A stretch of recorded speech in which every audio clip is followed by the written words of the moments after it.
Hey my energies, டேஸ்டியான ஆலு பரோட்டா எப்படி பண்ணலான்னு பார்க்கலாமா? பட்டேட்டோஸை பாயில் பண்ணி மேஷ் பண்ணிக்கோங்க. ஆனியன்ஸை பொடிசாக சாப் பண்ணி சேர்த்துக்கோங்க. அது கூட ஜீரா பவுடர், தனியா powder, salt, red chilli powder, garam masala இதெல்லாம் சேர்த்து நல்லா மிக்ஸ் பண்ணிக்கோங்க. நல்லா மிக்ஸ் பண்ண பிறகு அதை பால்ஸாக ரெடி பண்ணால் ஆலு ஸ்டஃபிங் ரெடி.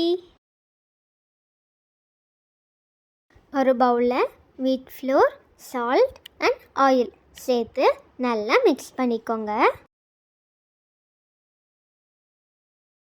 மிக்ஸ் ஆனதும் தண்ணி சேர்த்து நல்லா மாவு மாதிரி பிசைஞ்சுக்கோங்க. இந்த மாதிரி இருக்கணும்.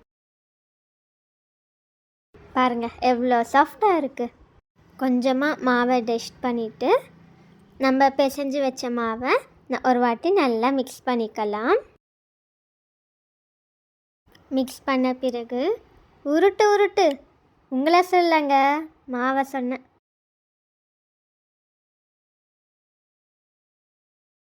நம்ம போலிக்கு ரெடி பண்ணுற மாதிரி ரெடி பண்ணிக்கோங்க. நம்ம ஆலு ஸ்டஃபிங்கை உள்ளே வச்சு நல்லா கிராக் இல்லாமல் ரோல் அப் பண்ணிக்கோங்க.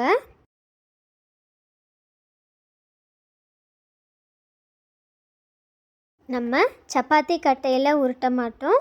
இந்த மாதிரி ஃபிங்கர்ஸ்லேயே ப்ரெஸ் பண்ணி சப்பாத்தி மாதிரி பண்ணிக்கோங்க. திரும்ப பேனில் போட்டு 2 சைடும் ஆயில் இல்லை கீ போட்டு நல்லா குக் பண்ணி எடுத்துக்கோங்க. குக் பண்ணால் நம்ம ஆலு பரோட்டா ரெடி. ஆனியன்ஸும் ப்ளஸ் பட்டரோட சாப்பிட்டா சூப்பராக இருக்கும்.